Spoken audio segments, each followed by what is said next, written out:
Good.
Oh, tropical geek.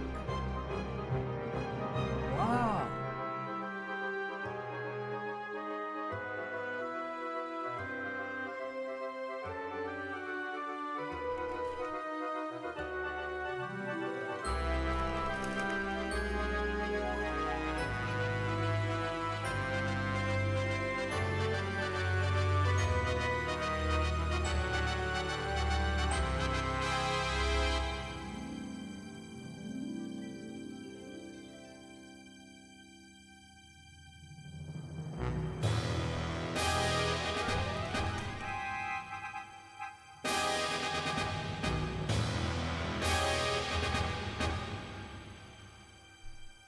Whew. Whew.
Wow.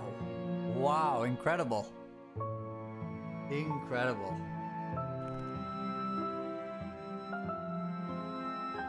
All right. All right. Congratulations to Tropical Geek for redeeming Teacher's Pet. Tropical Geek can do no wrong for this class and is always right. Okay, awesome. So good job. Now, let's see. Here we are with the university trying its hardest to stay in person while the numbers are skyrocketing. So yeah, we still have 45-minute classes. Totally doable. Let's learn the same material 45 minutes. So that's what I got to do. Group theory. That's what we're studying in 45 minutes. I'm going to talk about three things. Because that seems to be just as much as I can fit in 45 minutes. First, we'll do a little bit more homomorphism mathematics. Yeah? And the sentence I want to teach you today is that the kernel governs injectivity. Great principle. All right. Now, second third out of 45 minutes, we'll complete the proof of Lagrange's theorem. We just have one more sentence to say, and then we'll be done with proving Lagrange's theorem. And I'll show you a couple consequences. Oh, thank you, Froggy Watch, for following, and DD. So I'll do that. And then permutation groups, concrete, real calculations. We'll play around. I'll show you a different notation called cycle notation for encoding a permutation. And then beyond that, all we have left to do is to get our hands dirty in the permutation group. Just start asking simple questions and make sure we understand how to at least do calculations in that permutation group. It's not hard. Okay, so let's begin. And that means this music. Okay. Homomorphism math.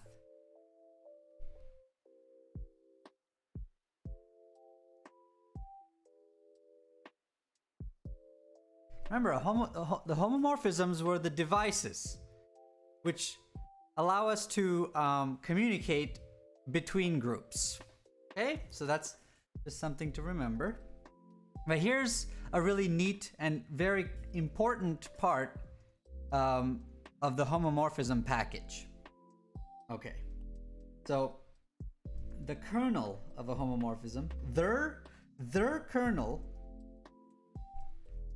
of a homomorphism, never admit a mistake. Their kernel of a homomorphism governs injectivity of the homomorphism.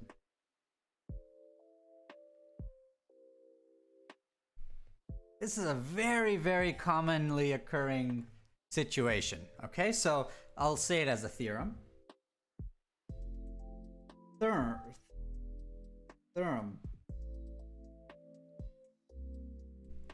My spelling is a little bit off today. Ready? A homomorphism from one group to another is injective if and only if the kernel of the homomorphism is the trivial group. Okay? So, how do you know if a homomorphism is injective or not? Check the kernel. Get your hands on the kernel. Is it trivial?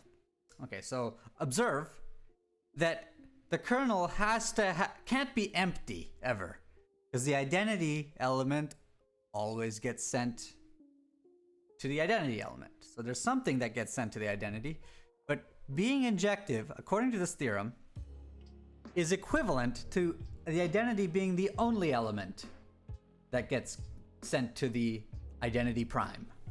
Okay? So that's a very this kind of a statement you'll see a lot in different parts of math. All right, so how does the proof go? Proof. Okay, one direction is easy. Okay, if f is injective, then only one element, at most one element,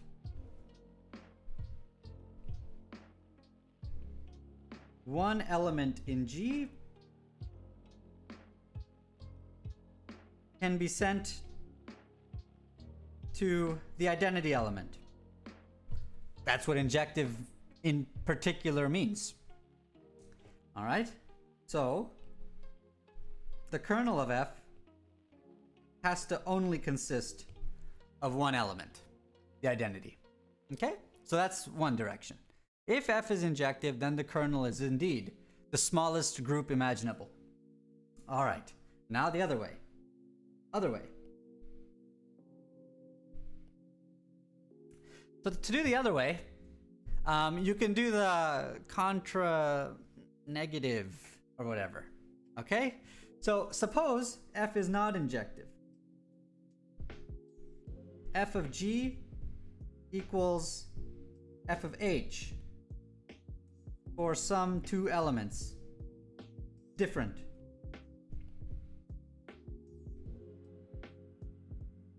G and h. Okay, suppose two different elements had the same output. Failure of injectivity. Then f of g times h inverse.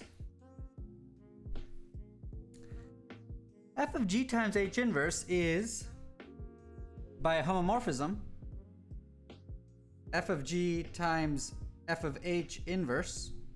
But you know, this is the same as that. So this product is the identity. Okay, because I'm assuming those are the same outputs. So this f of g times h inverse is identity in G prime, right? And so G times H inverse is an element in the kernel. Not only that, G times H inverse is not the identity element.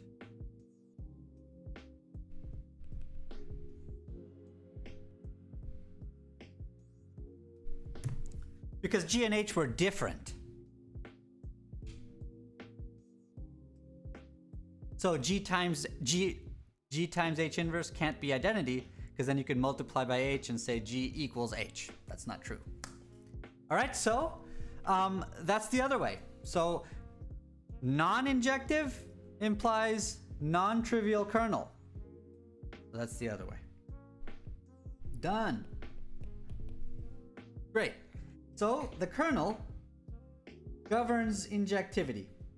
If you want to know whether a homomorphism is injective, maybe you've been asked to prove that some homomorphism is actually an isomorphism. Well, one way would be to prove surjective and injective. Well, for the injective part, all you have to look at is the kernel.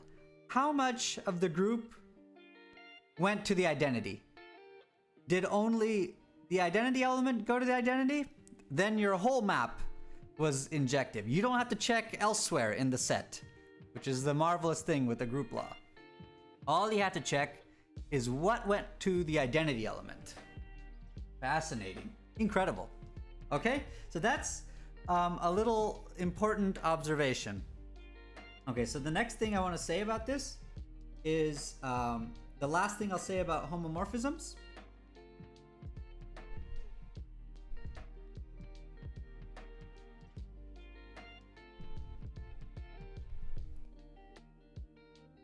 Okay, so the last thing I'll say is this. If we have a homomorphism between two groups,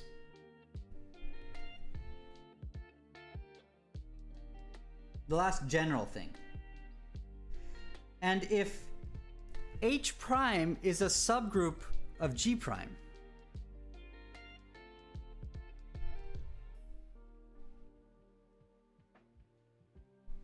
then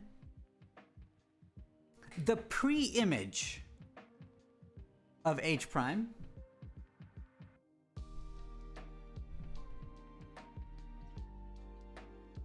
which we write like this,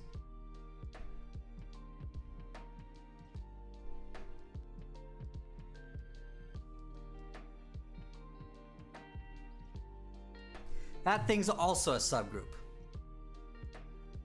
All right? So I'll let you puzzle this one out. and prove closure and so on. But what does preimage mean? Let me remind you of that. Preimage of anything means the set of elements in the domain which mapped into the specified set. A set of elements in the domain which landed in that subset of the target that we have circled, in this case H prime. All right, that's what preimage means. The concept of a preimage. All right, so these are the most fundamental facts about homomorphisms that we've gone over. We've addressed this week. What is a homomorphism? First of all, images of homomorphisms are subgroups. Kernels of homomorphisms are subgroups. The latter ones in the domain and the former ones in the target. You can, if you have a subgroup of the target, you can pre-image it and produce a subgroup of the domain. And these are the most basic tools that one uses, or these are the most immediate structure that comes out when you're witnessing a homomorphism. But like, how many homomorphisms have you all witnessed? So let's just go through some examples, because we're kind of lacking in that area. So just some quick examples.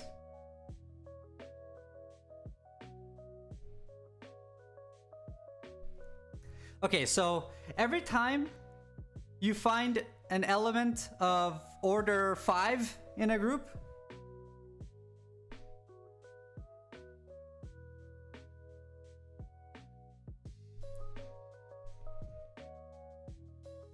like, so let's call it G. Okay, so G to the 5th is identity, and no smaller G power of G is the identity. This is an no smaller power.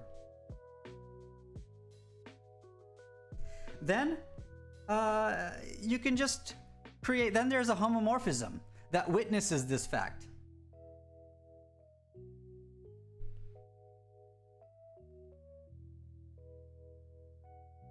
Called from Z mod 5Z to G, which sends the element 1 to the element G. Okay? And like 2 will get sent to G squared. 3 will get sent to G cubed. That's a homomorphism. And it's an injective homomorphism. Now, conversely, if you have an injective homomorphism from Z mod 5Z into a group G, that is the same as specifying an element of order 5. Namely, you see where 1 gets sent. That group element has to have order 5 and nothing smaller, because my group homomorphism I forced was injective. Okay, so this is an injective map. Injective maps are often written with a little hook in the arrow. This little hook means injective. Okay, so that's one big class of homomorphisms that you can create, or that are out there. But here's a way more interesting one. This is a puzzling one for now. Interesting.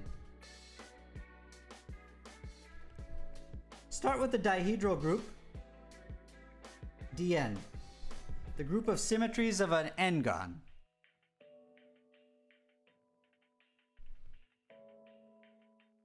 Regular. Okay?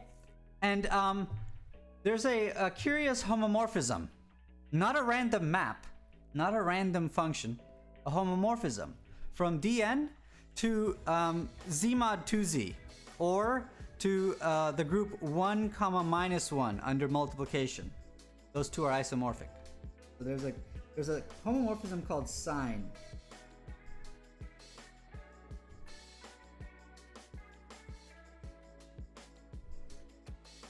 So this is the group of square roots of unity, if you'd like, or just the numbers plus and minus 1 with multiplication.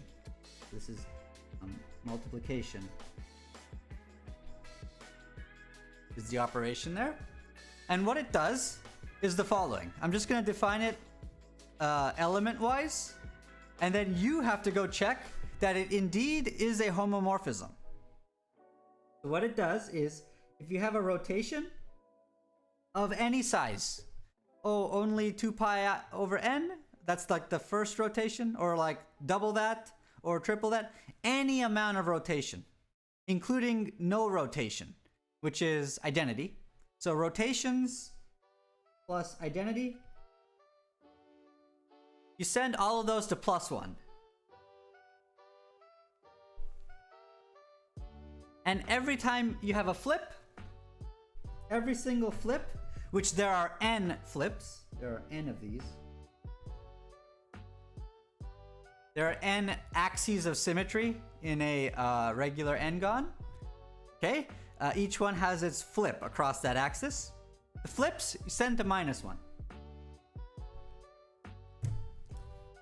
Now, you can't just randomly assign +1s and -1s to arbitrary elements in a group and then hope that it obeys the fundamental, it respects the group structure on both sides. It's very delicate matter to be able to achieve this kind of thing.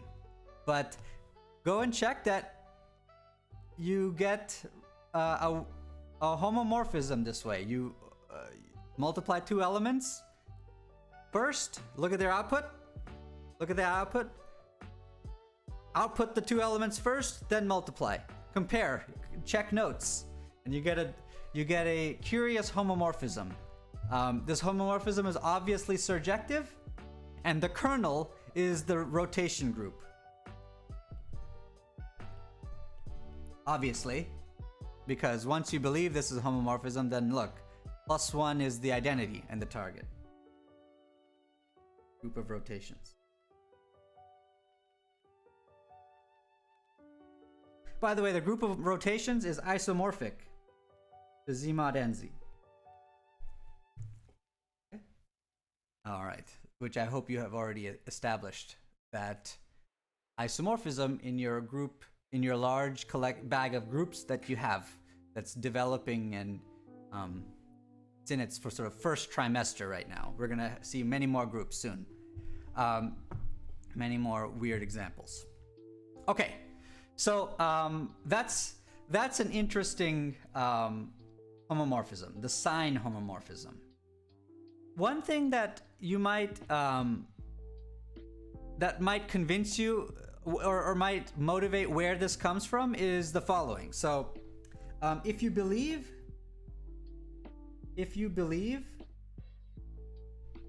that GL2, that the determinant map is a homomorphism, which you should,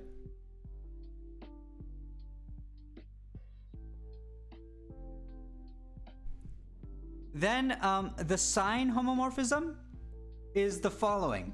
So it's simply an instance of determinant. So sign is the following. First, construct the homomorphism from the dihedral group to GL2, which is, for every rotation or flip, write its matrix representative. Write that mapping, that transformation, using linear algebra. Write it as a 2x2 matrix. So you do to any element in here, write the matrix of G, and then compose with determinant. This sign is this composition. And you don't have to believe me. You can check it on the rotations and on the flips, and you'll see that you get +1s and -1s for those kinds of rotation and flip matrices. All right, so and a composition of homomorphisms is again a homomorphism. So that's an explanation for where sign comes from. It comes from determinant. All right, that's enough, I'll say.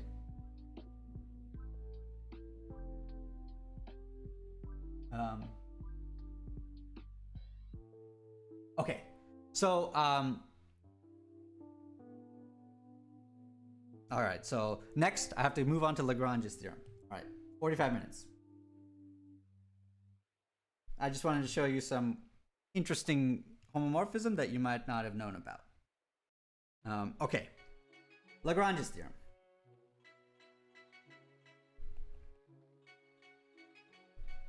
It states that if G is a finite group,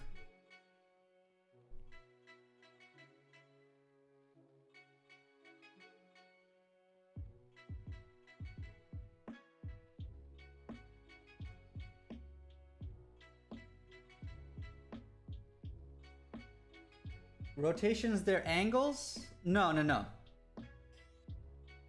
That a homomorphism to R? No, that wouldn't be. Okay, so if G is a finite group, and H in G a subgroup, then the size of H divides the size of G.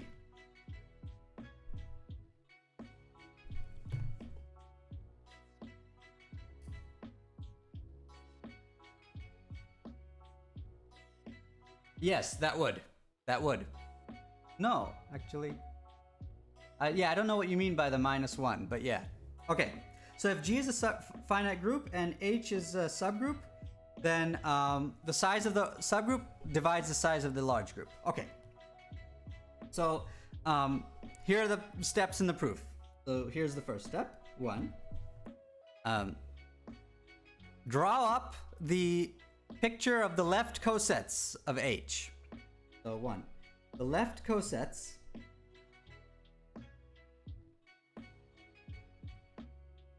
partition the whole group G. So you might have like one left coset. You always have the sort of trivial left coset, namely the subgroup itself. Then you have like another coset. And how do you know whether you have another coset? The element B should not be an H, and it shouldn't be an AH either. That's how you create a fundamentally new coset, B times H. And so on.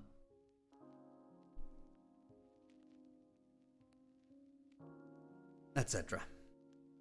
And this whole blob is the group G. Everything in the group is in some coset. It's in its own coset, so to speak. And it's only in one coset, not in two.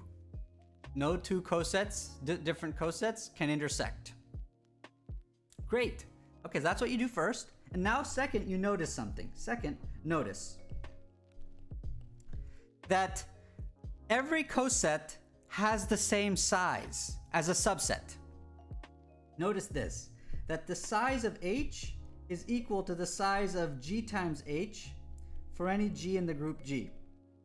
Let's prove this. This is, in fact, a coset of a subgroup is always in bijection with the subgroup. So it's even true in infinite groups, but we don't have a notion of size that makes much sense anymore. Okay, let's do that. All right, so there is a bijection between these two sets.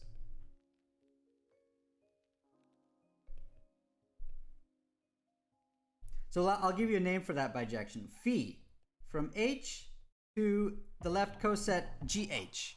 Here's the formula. An element, it's genius. An element goes to G times the element. Okay? It's not a homomorphism or anything. I'm not saying anything about this, is just a function. I'm saying this function is a bijection. Okay. Why? Why is it a bijection? Okay, really quick. Phi is a bijection. Let's see.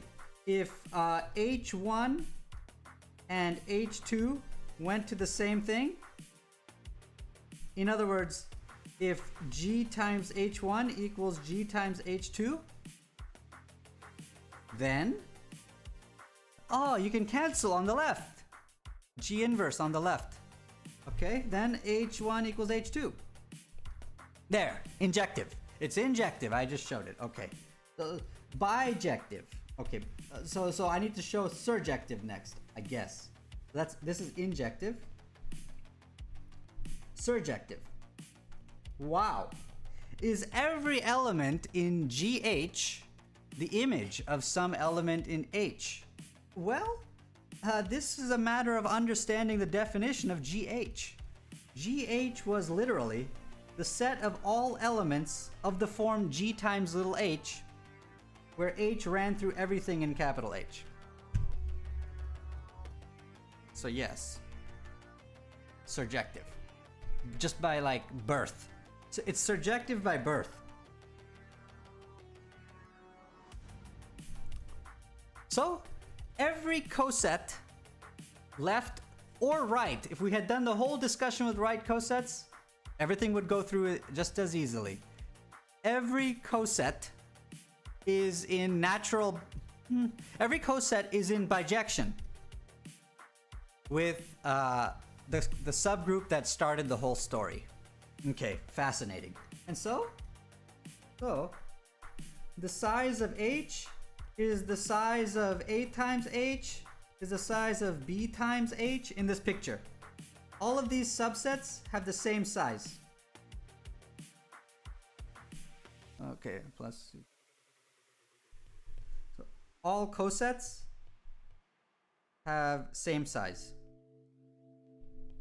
namely the size of H. Okay? And as a result, now Lagrange's theorem follows.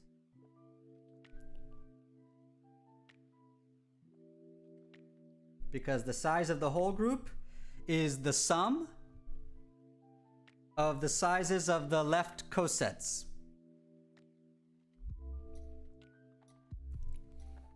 This is like the distinct left cosets. And that's just some number, some integer. The integer is the number of cosets times the size of H. All right? That's the end. Great. And now we'll see some consequences. Okay. So we'll see some consequences that are just fascinating. So, and the students understand very much why this consequence is fascinating. So students will appreciate, after last week,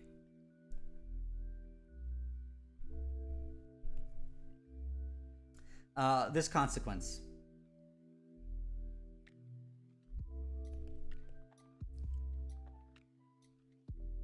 Every group of order P, a prime,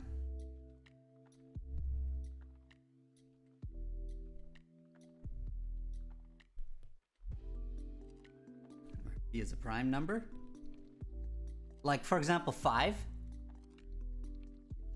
is automatic. 5, I don't know how that circle emerged. How did that circle emerge?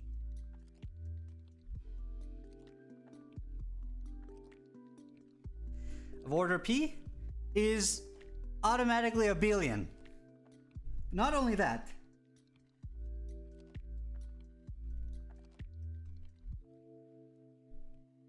in fact, it's cyclic.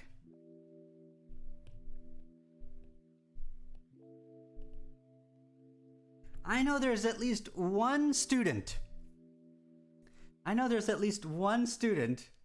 who will very much appreciate the power of this simple theorem, Lagrange's theorem, because they spent like 4 days trying to do that homework problem. Well, look at this power. That was for P equals 5. Okay, so now we're gonna go and see this consequence. So why?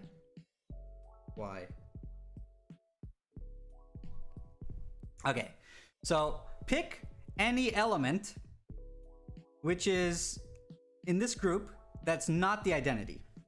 Pick any element G in the group which is not the identity.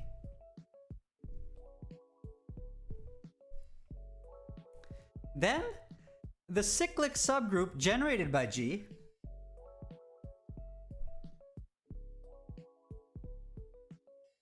it has at least two elements, namely identity and G itself. Of course, it's just all the powers of G, right? Okay, so it has G and identity. So then the cyclic subgroup has order bigger than or equal to 2. But the order has to divide P.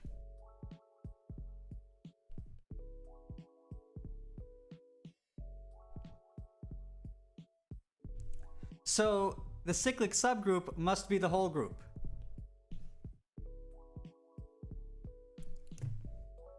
It has to be a number that divides P, but it's not 1. So it's the whole group. That's done. The whole group is powers of any non-identity element. Okay? And so once you know it's cyclic, then of course it's abelian. But so it's stronger to say it's cyclic. In other words, let me just phrase it another way. In other words, up to isomorphism, there is only one group of order P. Prime.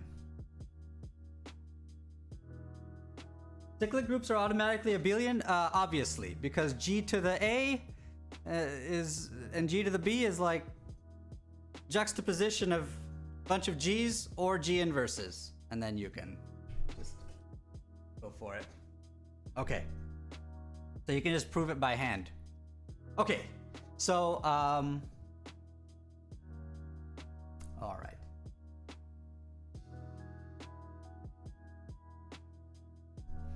Okay, so that's a fascinating consequence.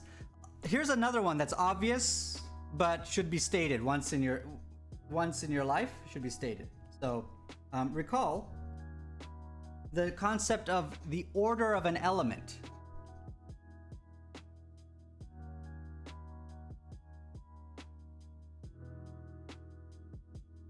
It's the smallest positive number. It's the smallest positive number such that positive number n such that G to the n is the identity. Okay? All right. Now there's another thing, which is a simple exercise I'll leave to my students. Here's an exercise, or maybe I'll assign it for homework next week. It's not hard at all. The order of an element is the same as the size of the cyclic group generated by G. G, its power, its square, its cube, its fourth power, its fifth power, etc. Maybe it comes back to the identity. Maybe it never does, in which case you just get like a copy of the integers sitting. Different powers give different group elements. Okay, or it cycles back to the identity, cyclic. So that's the smallest number. The smallest number that cycles back to E is the same as the size of the totality of powers of G, that subgroup. Okay, and so Lagrange says that the order of an element always divides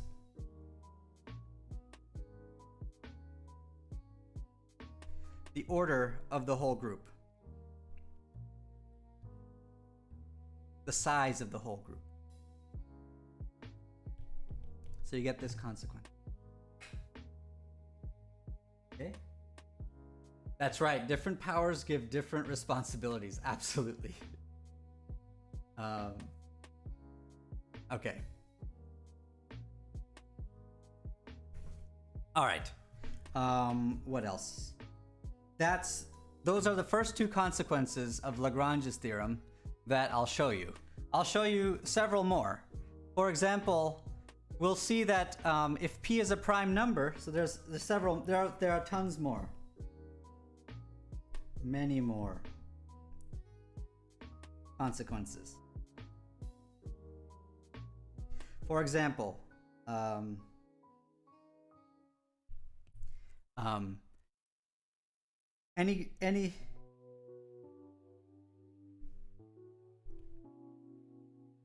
any group of order 2 times a prime is either isomorphic to the cyclic group Z mod 2PZ, cyclic group of that size, or the dihedral group DP. There are only 2 groups, in other words, of size 2 times a prime. And in this way, we'll see this eventually. This is next week. I'll try to do this next week. We'll have to learn one useful little tool, accounting tool that I'll introduce to you. But once we have the counting tool, Lagrange will take us to this conclusion. So it's once you learn Lagrange's theorem, you then start to understand why so many theorems in group theory, especially finite group theory, the theory of finite groups, involve cases where the size of the group has a particular kind of prime factorization. It's because of this divisibility, these kinds of divisibility arguments that's what produces theorems that have these kinds of hypotheses. Okay, so finally, let's go play around in the permutation group as a concrete end of the week. Permutation group. Play in the permutation group.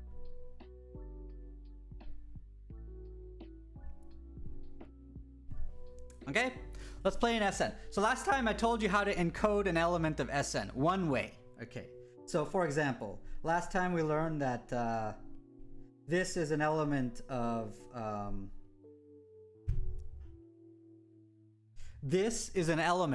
S6. Yeah, and you know how to read this thing. Input is upstairs, the corresponding output of the permutation downstairs. And if I asked you to take 2 of these and compose them, you know how to do it. All right, good. So there's another way to encode permutations. There's another language. Another way to encode a permutation. It's called cycle notation.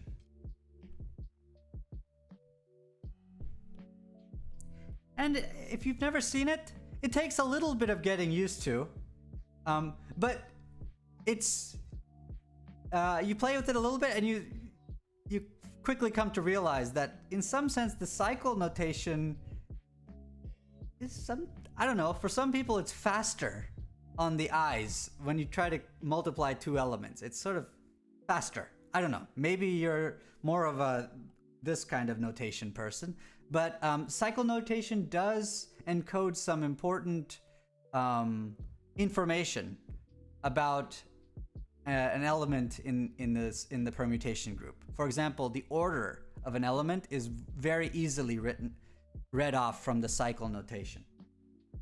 Okay, whereas it's not so easily read off from the old school notation. So what I'm going to do is I'm going to just straight up convert this here permutation into cycle notation. Okay, so here's what we do. I begin with 1. Okay, I'm going to begin with 1. And then I'm going to say, where did 1 go? 1 went to 2.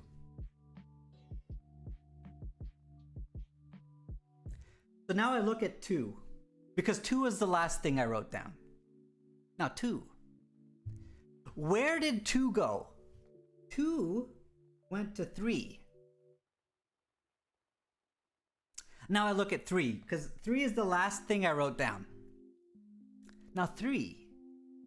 Where did 3 go? Okay, 3 went to 1. And so I've completed a cycle. So I end my thing because 3 went to 1. So 1 went to 2, 2 went to 3, and 3 went to 1. One cycle has been completed. in my notation. Okay. Next, choose one of the symbols that I haven't dealt with. Like 4. 4. Okay, let's write 4 down. Where did 4 go under the permutation? 4 went to 4. So, the cycle is complete already. Fascinating. 5, because that's one of the symbols remaining. 5. Where did 5 go? 5 went to 6. So I put that down next. Then I look at what I just put down and I ask, where did it go? The 6 went to 5. And so the cycle is complete. So this set of strings of numbers with parentheses around them, like cordoning off certain chunks, that encodes a permutation. And it's like perfect encoding because, so this is the same, so I want to say these are the same data. Okay? Now what I want to say next is, look, I'll start with a weird tuple of strings, a string of things like this with parentheses, and I'll recover for you an input-output. Look, we can go really crazy. 1, 4, 2, 3. Which symbols have I? Okay, 5 and 6. 5, 6. Okay, here's a cycle notation permutation. Every number appears once, but some of them are like cordoned off, and you view each chunk as like a cycle. Okay, so to read off old notation, you put 1, 2, 3, 4, 5, 6 on the top inputs. And how do you read the outputs? You follow the flow of these cycles. So 1 goes to 4. 2, where does 2 go? 2 goes next. It's just, you read the neighbor. 2 goes to 3. 3, where does 3 go? 3 goes back to 1. In these parentheses, you read them cyclically. 3 goes back to 1. Okay? 4, where does 4 go? 4 goes to 2. 5, where does 5 go? 5 goes to itself. 6, where does 6 go? 6 goes to itself. You read the cycles as a shift. It's just sort of symbol A, B goes to C, and C goes to D. And A goes to B, and D goes all the way back to A. You view the cycle, the thing cyclically. All right. So permutations in the old way of input-output graphs are encodable in these cyclic gadgets as well. One last thing I want to say about cyclic notation. Last thing.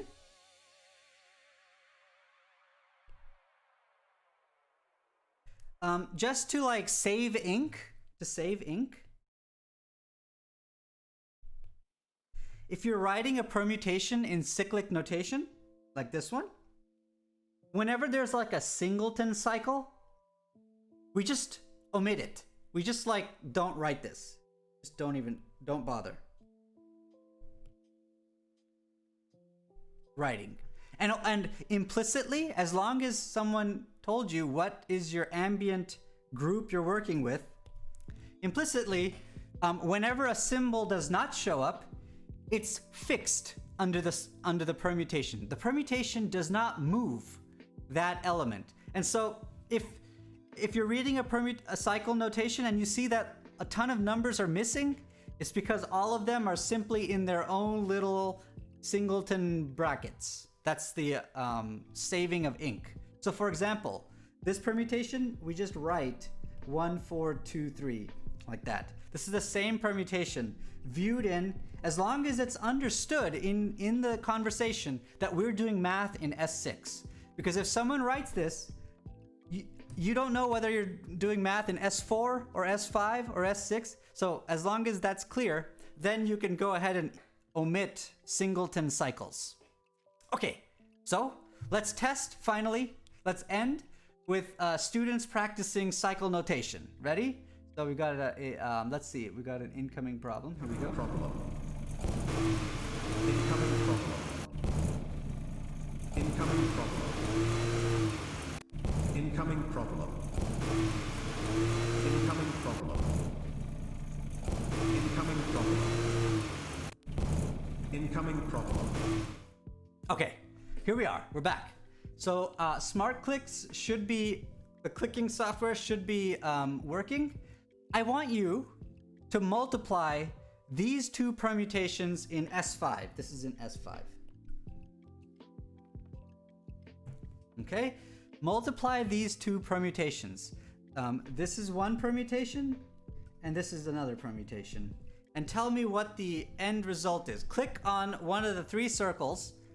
Which one do you think is the product of these? Remember how the product is thought of. It's first do the permutation on the right, and then do the one on the left. All right, let's see how people do, how my students do. I expect at least five people to start to click eventually, because those are my students. But let's see. Go and get some paper out and see if you can tease out what's the cycle notation for this product. Remember, first you do this. This is our convention. First do this, then do this. Good. Let's see.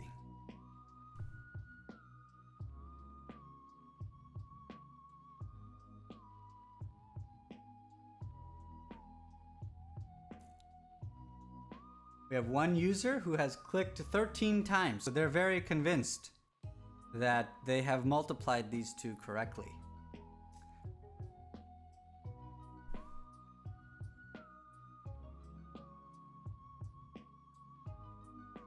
First, you do the first one, the one on the right, then you do the one on the left. Oh, we've got some people who think it's the middle one. Fantastic. Oh no, it's the same. Oh, okay. Well, let's see. Let's see. Two users now fighting. Two users are fighting. Good. Fascinating.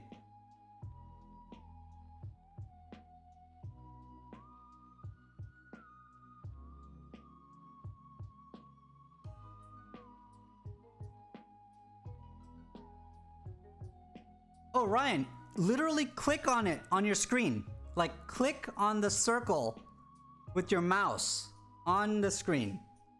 And just keep clicking. Just keep clicking it when you're done, when you voted, because people are just constantly clicking. Just keep clicking which one you think it is.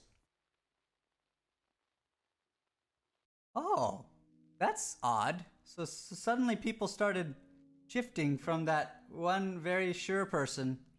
One person was very sure of themselves, and now, whoa! It's just suddenly, wow, completely interesting. That's interesting. Okay, I think we see what's happening here.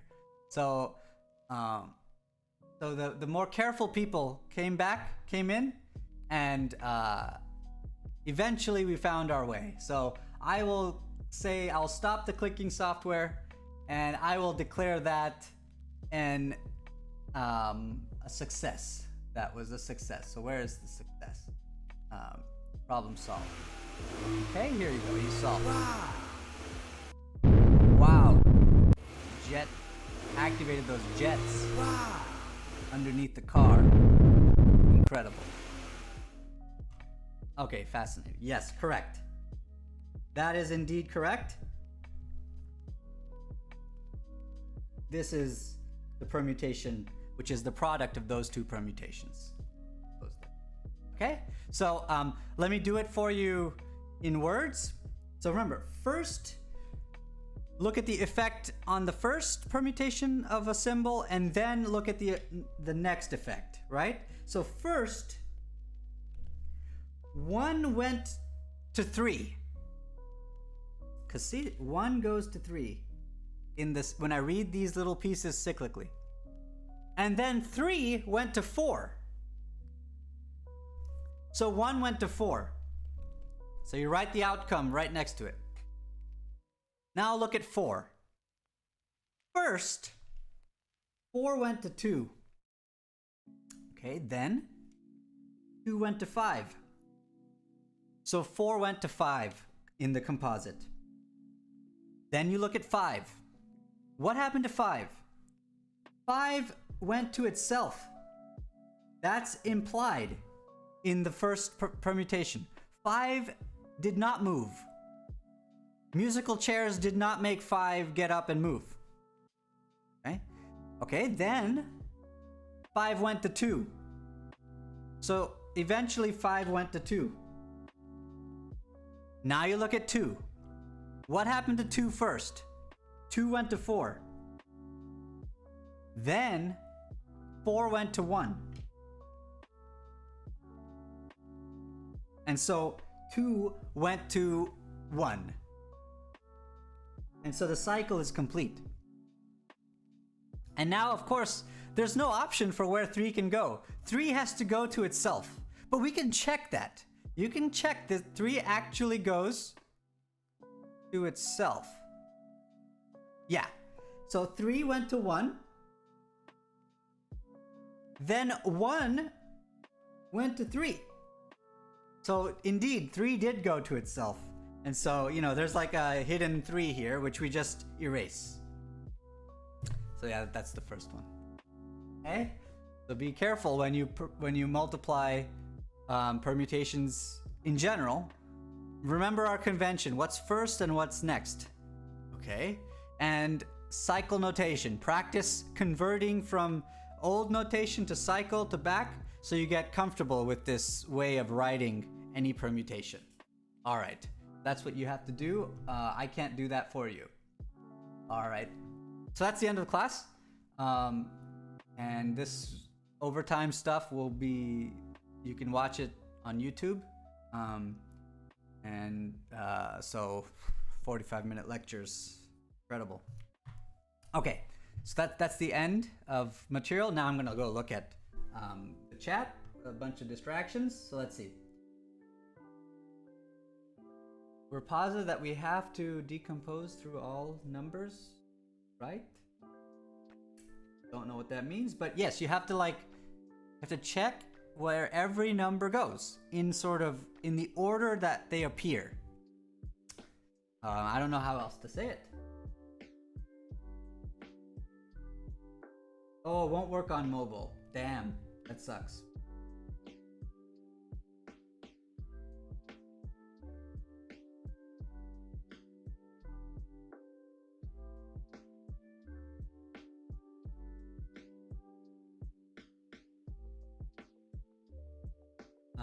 Yeah, Kappa, that's kind of the idea, but you're,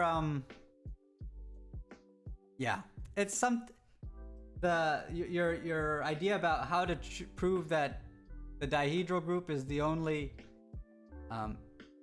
the other case, it's something like that, but you don't know that there is a signature homomorphism to begin with, so you can't start with that assumption. That's the problem.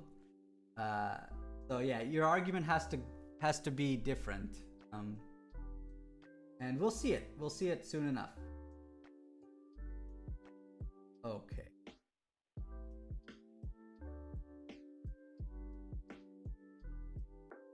Do not need to believe is a homomorphism, but know factually if it is one or not. Right. Yeah, and that's the only way to do that is to verify it by hand at first. That's right. Good.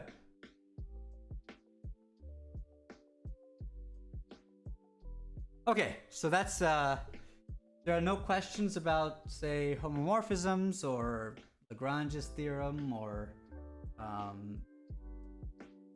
messing around in the symmetric group. Oh, one last thing. I should probably just say this. Just state it directly so people see it. the size of the symmetric group is n factorial. And that's because if you want to specify a permutation, there are n choices for where you can send 1 to. N choices to fill that in. But once you've chosen that entry, then there's like a tree, right? A tree diagram. For each of these n choices, there's like n minus 1 choices. So then there's n minus 1 remaining choices for this, etc. So you multiply the total amount of choices, because for each of the first choices, there was an n minus 1 collection.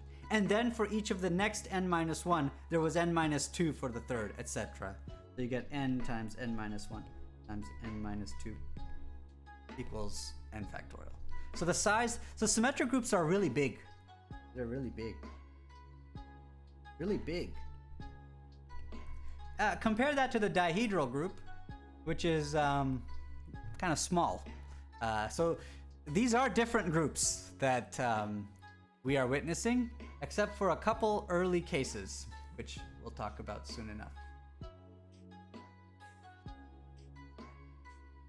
How long lecture would I rather have? I mean, typically it's an hour, or something like an hour.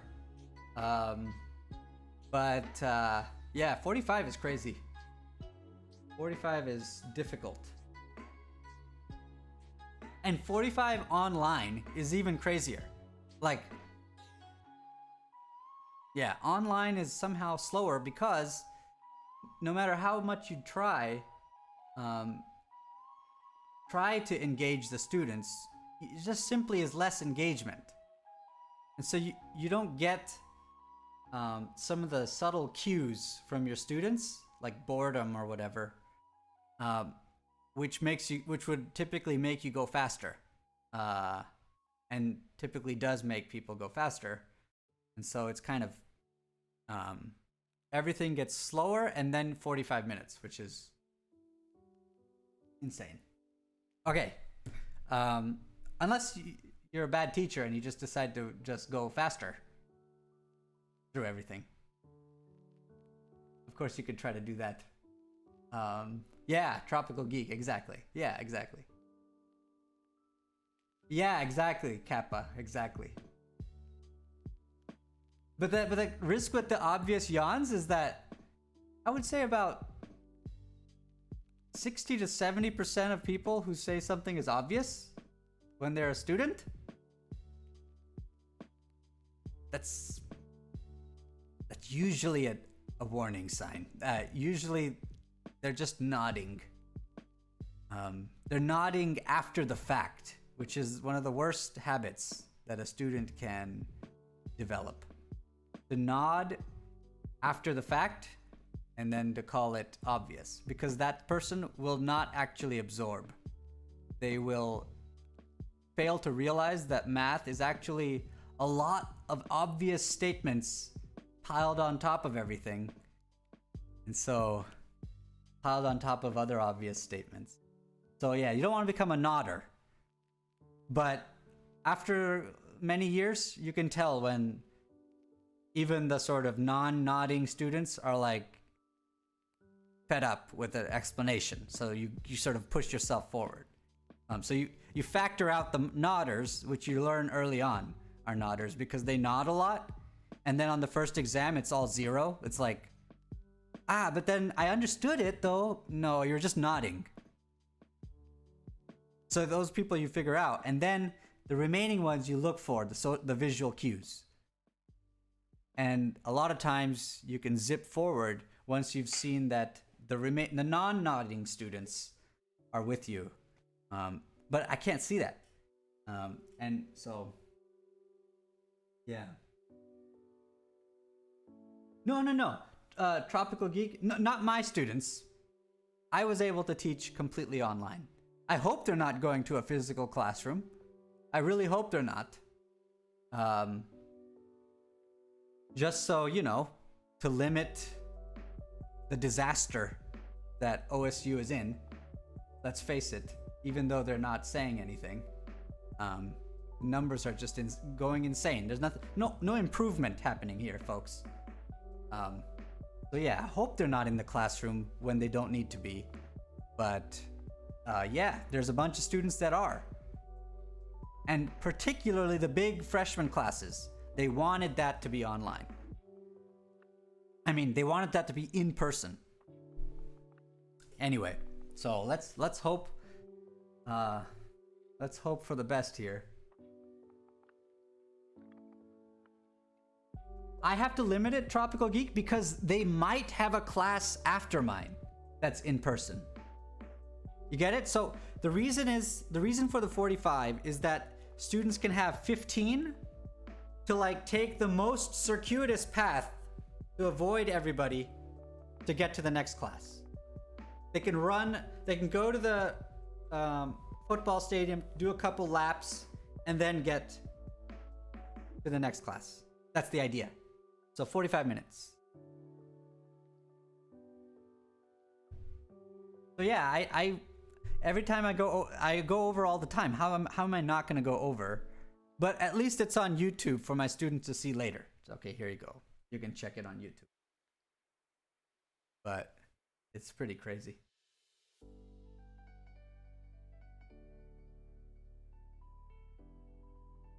Group theory, you mean?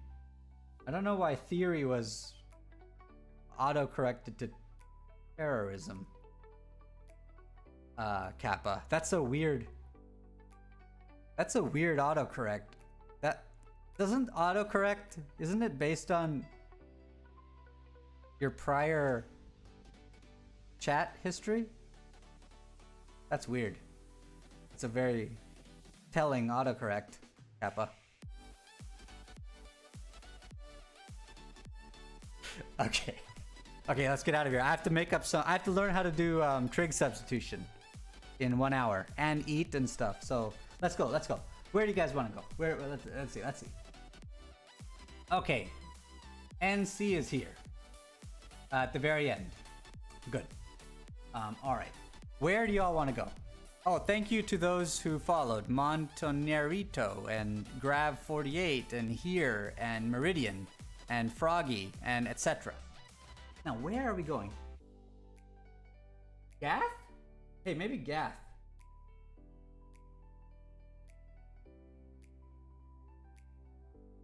Nope. Okay, well, maybe I'll just do a... Maybe I'll just... Yeah, good, NC. Yeah, very good.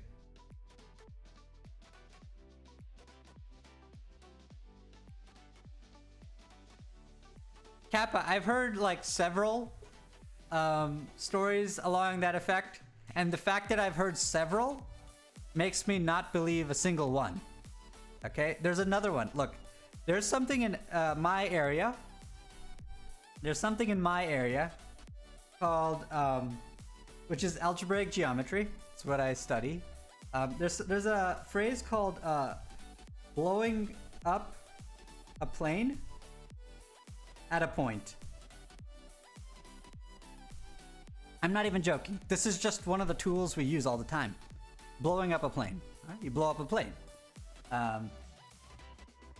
So there's also exactly the same story with, oh yeah, two mathematicians, they went on a plane and they were algebraic geometers and they were talking about blowing up a plane and FBI got them or whatever. So yeah, I don't believe any of them, but it's Slayer. It's not quite like zooming in, but there is a zooming in feeling to it, sort of. But no, it's a little bit different than zooming in. Yeah, it's not it's not a very it is a drastic change to the plane. That's true. It's more like you stick a straw in the plane and then you blow a bubble. It's kind of like that. But yeah, it's called blowing up a plane or at some point. And it's a very, very frequently used tool in algebraic geometry. So.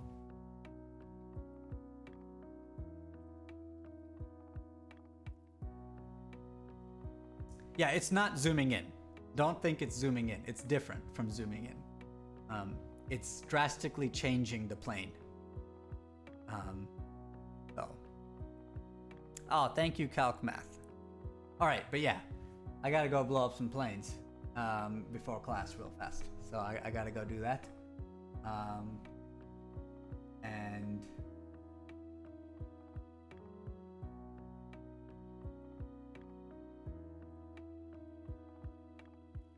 yeah, I don't know if the blow up of solutions to differential equations, I don't know if that's what you're talking about, Kappa, but I don't know if that's the same, that's related to blowing up an algebraic variety at a point. Maybe they are related, but yeah, maybe they are related, but I don't know the relationship. I don't know it precisely, other than vague analogies. Okay, so here we go. Raid Wall Street. Let's go. Why don't you just go learn how to make some money? Go make some money, and then tell me how you did it. Isn't the market doing really badly right now today? I don't know. Go ask Wall Street. Booyah, your questions.